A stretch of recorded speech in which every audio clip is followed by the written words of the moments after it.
Le 18 mai 1915, 13h. Ma chère petite consolation, pas de courrier de Paris aujourd'hui, il paraît qu'il reste une panne. Il fait mauvais, je vais très bien, et une nuit réparatrice a effacé toutes mes fatigues. Nous n'avons plus de puces et presque plus de souris. Bon déjeuner aujourd'hui, excellent ragoût aux pommes de terre et une très bonne soupe. Je tiens à ce que plus tard les bons minets apprennent la cuisine, la couture, le balayage. C'est indispensable et on est bien godiche quand on ne connaît pas ça. Tu embrasseras bien les bons petits chéris et tu garderas pour toi les excellents baisers de ton petit mari qui t'adore et se jette à ton cou. R.W.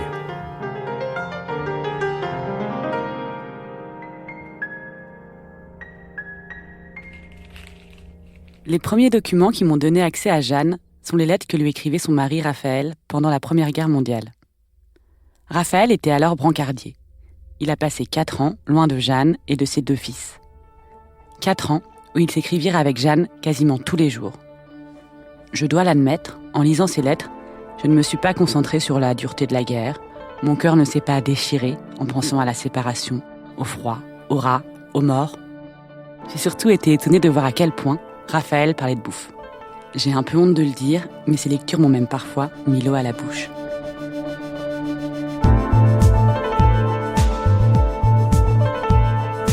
À la recherche de Jeanne, épisode 3. Au début de l'enquête, je n'avais accès qu'aux lettres de Raphaël. Celles de Jeanne, ses réponses, avaient été perdues. Je me suis d'abord imaginé Jeanne à travers les yeux de son mari. Puis, une des petites filles de Jeanne, Marianne, a retrouvé les lettres de sa grand-mère, à Jérusalem, et j'ai eu entre les mains toutes ces missives, écrites sur un papier fin, à la plume, d'une belle écriture penchée et sans quasiment aucune rature. Un trésor datant d'il y a 100 ans. Là, je suis justement chez Marianne, dans son salon, à Jérusalem. Qui je suis? Je m'appelle Marianne et mon surnom c'est Marichou. Je suis la petite fille de Jeanne que j'ai pas eu le plaisir de connaître parce qu'elle a été déportée et je ne sais pas grand-chose d'elle, si ce n'est les très peu de choses que j'ai entendues de chez mon père et les choses que j'ai découvertes plus récemment avec les documents qui sont chez mes parents. Et ma maman me disait toujours, je ne sais pas où sont passées les lettres de Jeanne, parce qu'on les avait. Et puis, il y a peut-être 1 an ou 1 an et demi, en ouvrant une armoire, je suis tombée sur cette enveloppe.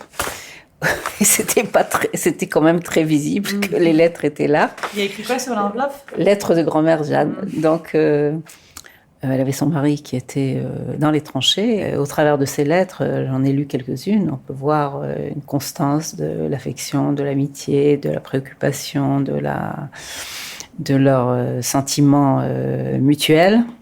C'est comme une ouverture, puisque c'est une famille où on parle très peu. Et quand il y a des lettres, alors tout d'un coup, on voit qu'il y a beaucoup de ressenti derrière. Ouais. 20h, vendredi 2 février 1917. Mon cher mari, il fait toujours aussi froid et je viens d'aller chercher ma couverture de voyage au 6e pour la mettre sur mon lit. Il est bien grand pour moi et bien froid. Je suppose qu'il faudra se priver encore de bien des choses avant la fin de la guerre. Si seulement vous étiez là. Les privations sembleraient bien peu de choses. Mais hélas, quand donc reprendrez-vous votre place parmi nous? Je me jette à ton cou et t'embrasse 1000 et 1000 fois. Jeanne. Le 31 mars 1915. Ma chère Jeanne, tu m'as mis l'eau à la bouche avec ton civet. Quand verrai-je un civet désormais? Veux-tu que je t'envoie des provisions pour ton voyage? Je vais toujours t'expédier du chocolat et si tu reçois un paquet d'ananas, réserve-le pour le voyage. Le temps reste frais et incertain. Je n'ai plus goût à rien. Tout m'ennuie et me rebute. Je reste seule avec mon désespoir. Ma chère Jeanne, dis-moi, comment tu te distrais? Lis-tu, brodes-tu, tricotes-tu et penses-tu à ton soldat? Continues-tu à faire de la marmite norvégienne et avec quel résultat? À demain, écris-moi beaucoup, un petit baiser, R.W. Embrasse les monstres! Il faut absolument que Raymond fasse des progrès pour entrer en 8e. avec un peu moins de mauvaises habitudes. Hier soir, je l'ai privé de dessert et il a refusé de descendre dîner. Pour le punir, je lui ai monté qu'un morceau de pain avec du fromage et du cidre. J'ai entendu dire que si on avait laissé l'alcool aux Russes, ils se seraient mieux battus. C'est comme si on supprimait le macaroni aux Italiens. Excellent dîner hier soir, côtelettes de mouton et frites. Nous allons manger, dit-on, assez souvent du cheval. Il paraît que c'est excellent. Vous l'entendez, j'ai sélectionné des passages où Jeanne et Raphaël parlent essentiellement de nourriture. Évidemment, les amoureux se racontent aussi beaucoup d'autres choses. Qu'ils se manquent, qu'ils s'ennuient, qu'ils ont peur. Ils attendent les permissions, ces moments où les soldats pouvaient rentrer chez eux quelques jours avant de repartir à la guerre. À cette époque, Jeanne a une trentaine d'années, mon âge aujourd'hui. Elle tient aussi un cahier où elle écrit ce qui arrive à ses 2 enfants, Jean-Claude et Raymond, pour qu'ils puissent le lire quand ils seront plus grands. Elle parle d'elle en s'appelant maman et de Raphaël, son mari, en l'appelant papa. Pendant la Première Guerre mondiale, elle n'écrit pas toujours très régulièrement. De temps en temps, elle raconte des petites scènes de vie avec ses enfants. Jean s'aperçoit de la tristesse de maman et pense qu'il convient de lui faire de la morale. Et parfois, Jeanne écrit juste des phrases très courtes. 24 février 1917, permission de papa. 2 juin 1917, permission de papa. 4 décembre 1917, permission de papa. Et après 4 ans, enfin, arrive l'armistice et le retour de son mari. 11 novembre 1918, signature de l'armistice. Canon, toutes les fenêtres se garnissent de drapeaux. La joie éclate, brillante dans toutes les rues. Jean-Claude et Raymond sont allés sur la place de la Concorde, entendent chanter la Marseillaise par tous les manifestants populaires. Ils montent sur un canon pour mieux voir la foule remuante et bigarrée. Canon, avions, cris, Marseillaise et chants patriotiques alliés. Que de changements depuis le printemps.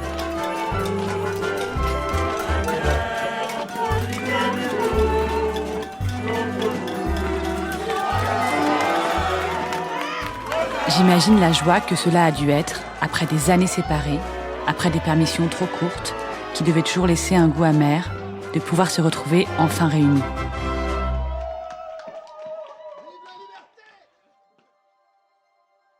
Pile poil, 9 mois après que Raphaël ait été démobilisé, est d'ailleurs né Étienne, le dernier fils de Jeanne.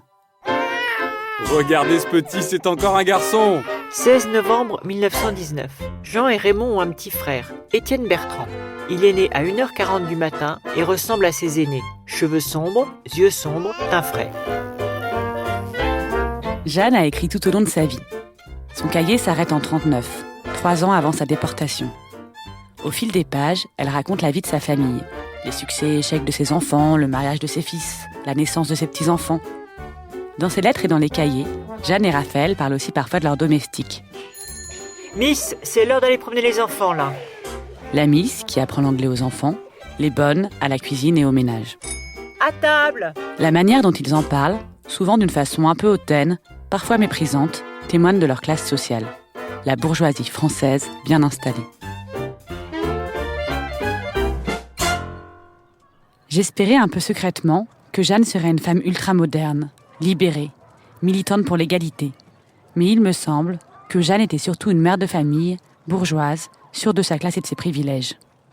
Et si son cahier m'a intéressée pour mes recherches, il m'est aussi souvent tombé des mains. Tout au long de mon travail sur Jeanne, on m'a demandé si je me trouvais des points communs avec elle. À vrai dire, je ne voyais pas vraiment lesquels. Mais à un moment donné, cela m'a sauté aux yeux.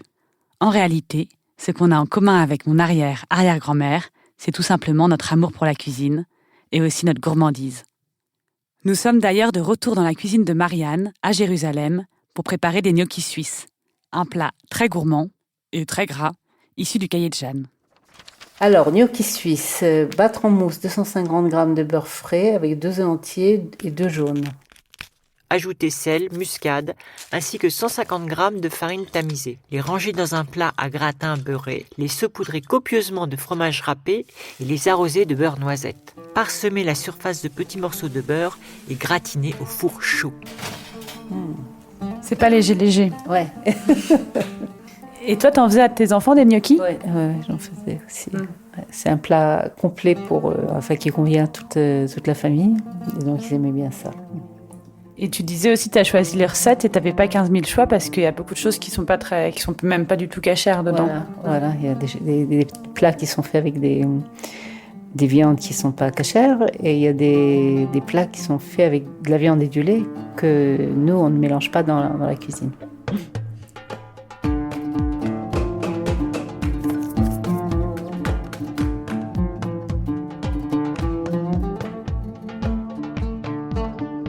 Marianne suit les règles de la cacheroute, les règles qu'adoptent les juifs pratiquants pour leur alimentation.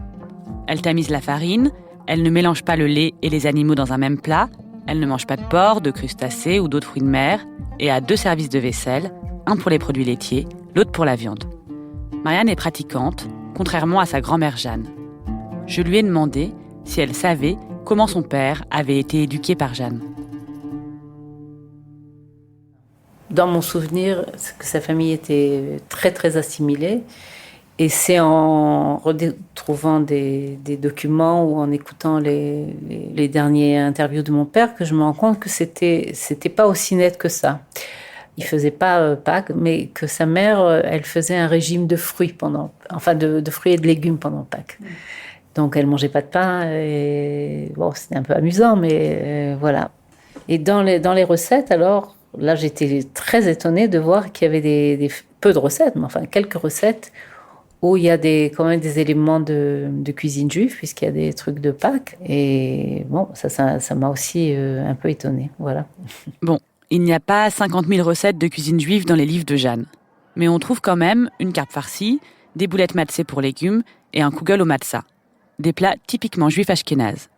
J'ai aussi demandé à Marianne comment s'était construit son intérêt pour le judaïsme. Mon père, en fait, mon père et ma mère, c'est par les scouts qui se sont rapprochés du judaïsme. Parce qu'il y avait peu de gens à l'époque pour donner au judaïsme un sens autre qu'un sens de pratique.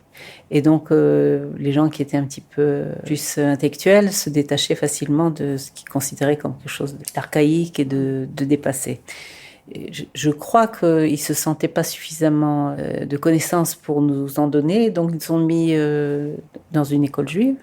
Bon, et là, on a une instruction qui n'était pas coercitive, mais enfin qui nous a donné beaucoup plus d'éclairage sur le judaïsme. Et puis, en fait, moi, j'ai une conscience de ne jamais avoir pardonné ce qui s'est passé pour ma grand-mère que je n'ai pas connue, mais enfin un pays qui a vendu ses juifs, parce que je le considère comme ça.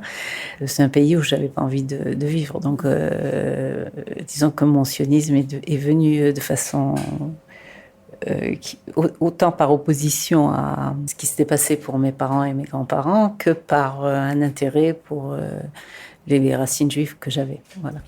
Et tu es la première de la famille à être partie en Israël. Et comment ça a été perçu par le reste de la famille ?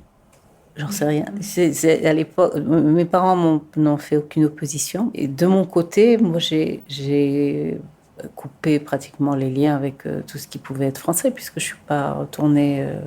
Je retournais l'été pour voir mes parents, mais je voyais très peu mes oncles, mes tantes, mes cousins. J'ai des cousins que j'ai pas revus pendant des années.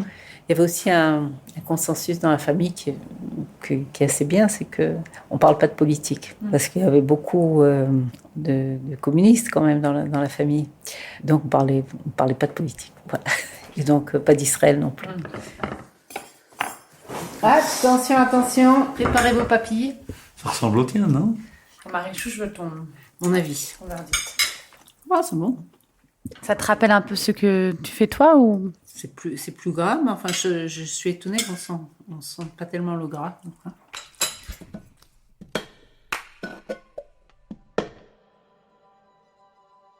La chose que j'ai vraiment découverte en Israël et que je ne soupçonnais pas, moi, petite fille biberonnée au laïcisme, c'est que Marianne était partie vivre là-bas pour retrouver sa judéité, oui, mais aussi car elle en voulait à la France.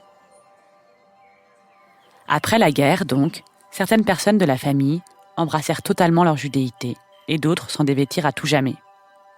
J'imagine que chacun essaya de donner un sens à sa vie après une période qui en fut complètement dénuée.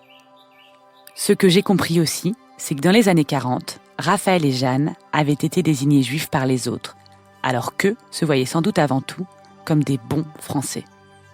Comme si on leur collait à la peau une identité qui n'était pas la leur. Leur classe sociale, qui toute leur vie leur avait donné certains privilèges, ne les a pas protégés. Cette histoire familiale a rendu certains membres de la famille mutiques, les a empêchés en quelque sorte de transmettre leur histoire. Mais d'autres personnes, qui avaient des liens moins proches, moins affectifs et moins douloureux, s'en sont emparées. Comme moi, ou comme Chantal. Plutôt, toi, mets-toi là, plutôt. Bah non, je vais me mettre là, parce que tu vas savoir mieux. Et Chantal, est-ce que tu peux me dire qui t'es ? Ah, carrément au micro. Bah, attends. Écoute, moi j'ai connu Madame Veil, tout à fait par un hasard. C'est une coiffeuse qu'on avait en commun, qui nous a mis en relation. Je venais d'arriver en Israël et ma coiffeuse m'a dit « Tu cherches du travail ?» Je lui ai dit « Oui, il faudrait que je me mette à travailler. » Parce que j'étais prof à Paris, j'ai essayé d'être prof ici, mais c'est très dur. Bon, je prends le relais pour résumer, car comme vous pouvez l'entendre, contrairement aux personnes de ma famille, Chantal est plutôt à l'aise niveau débit de parole. En gros, Étienne, le fils de Jeanne, et sa femme se sont installés en Israël après leur retraite. Chantal a été embauchée pour trier et archiver toutes les œuvres d'Étienne, qui était photographe. Quand ce travail a été fini, on lui a demandé de trier toutes les archives de la famille, dont celles concernant Jeanne. Et grâce à ça, Chantal s'est mise à connaître notre famille comme si c'était la sienne. D'ailleurs, là, nous sommes avec Chantal et Marianne. On regarde des photos de famille. Et vous allez l'entendre, bien qu'elle n'ait jamais connu Jeanne et Raphaël de leur vivant, Chantal a des idées très précises sur leur histoire d'amour. Je trouve ça émouvant et aussi très drôle qu'elle se soit emparée de leur existence à ce point. Alors, Yvonne, Jeanne, Edmond Ullmann et Amélie Moïse Ullmann, la femme de... Comment elle s'appelle, la femme de lui ? Yvonne. Ah, c'est Madeleine. Aussi, Yvonne ? Madeleine, pardon. Et toi, tu connais autant ton histoire de famille à toi que cette histoire-là ? Non, tu vois, je suis très jalouse, je ne connais même pas mon arrière-grand-mère. Non, je ne connais pas du tout, et c'est pour ça que j'aime beaucoup cette histoire de famille, puisqu'en fait, elle vient un peu remplacer la mienne. Et qu'est-ce que tu sais de Jeanne, alors ? Alors, de Jeanne, je sais pas grand-chose, et à la fois, je sais beaucoup. Parce que je sais qu'elle avait un gros cœur. Je sais que d'abord, ils ont vécu une vie très unie, Raphaël et Jeanne. Ils se sont aimés intensément, mais aimés dans le sens pudique de la chose. Ils étaient, on voyait qu'ils ne pouvaient pas se passer l'un de l'autre. Mais sans ces affections et ces démonstrations publiques. Tout était dans le regard, tout était dans la retenue. Mais on sentait que c'était un couple qui ne pouvait pas vivre l'un sans l'autre. Et d'ailleurs, quand... le malheur a fait que Jeanne a été déportée. J'ai remarqué, je disais ça une fois à Marianne, je dis on peut reconnaître le Raphaël d'avant la guerre et d'après la guerre, parce qu'après la guerre, il ne souriait plus. Alors en fouinant, parce qu'elles m'ont demandé de fouiner, je n'ai pas fouiné de moi-même, je regardais, j'ai trouvé une lettre et il faudrait que je la retrouve. Et c'était sa dernière lettre. Elle était à Drancy et elle devait prendre le train. Et elle savait pas exactement quoi, mais elle avait un sentiment que c'était la fin. Tout en gardant l'espoir. Honnêtement, l'espoir est là, qu'elle reviendra. Mais elle avait un pressentiment qu'elle n'a pas exprimé. Elle n'a exprimé que l'espoir dans cette lettre-là. Cette lettre, je la connaissais déjà. Beaucoup de personnes de ma famille en ont une copie. J'en ai moi-même une version, chez moi, recopiée à la main par ma sœur Chloé. C'est une des premières lettres de Jeanne à laquelle j'ai eu accès. Ma mère l'avait dans un dossier à la maison et de temps en temps, je lui demandais de me la sortir pour la lire. Cette lettre, la voici. Mais je laisse la parole à Jeanne. Mercredi 24 mars 1943. Mon bien cher ami, par ton si beau colis, j'ai compris que tu sais déjà la mauvaise nouvelle.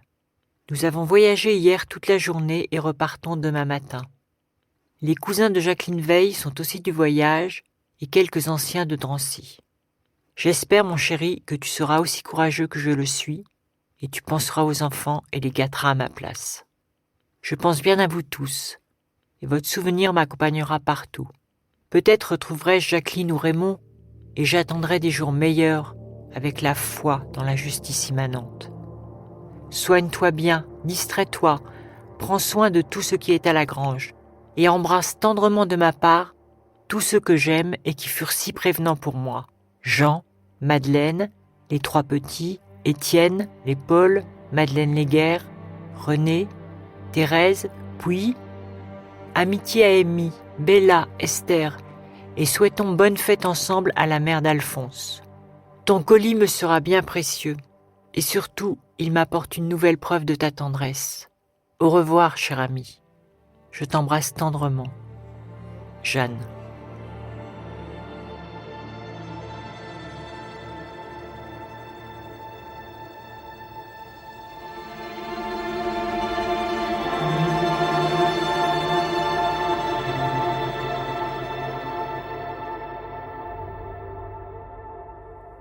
Dans cette lettre, on sent que Jeanne préserve son mari, comme dans les lettres que Raphaël lui a envoyées pendant la Première Guerre mondiale. C'est possible qu'en écrivant cette lettre, Jeanne sache déjà qu'elle ne reviendra pas. Pour les Juifs, internés à Drancy, le départ était ce qui pouvait leur arriver de pire. Ils ne savaient rien de leur destination, mais ils savaient qu'il fallait mieux ne pas partir de France. Je me demande ce que lui avait posté Raphaël dans ce dernier colis. Sûrement de la nourriture, peut-être des bouchées de chocolat, du nougat, des pâtes de fruits et des bonbons, comme Jeanne lui demandait dans une lettre précédente. C'est idiot, mais cela me console un peu que Jeanne ait reçu ce colis. J'aime penser, même si c'est faux, qu'elle ait pu manger quelque chose de bon avant de partir dans son convoi. Tout au long de mon enquête, en lisant sur Jeanne, en entendant parler d'elle, je me suis accrochée à ces choses consolantes. Le fait qu'elle ait été aimée par Raphaël, qu'elle ait eu une vie confortable, qu'elle ait aimé ses enfants, qu'elle ait pu peut-être jusqu'au bout bien manger, qu'elle ait été déportée tard et pas dans la fleur de l'âge. Je me suis raccrochée au fait que Jeanne ait vécu avant de mourir.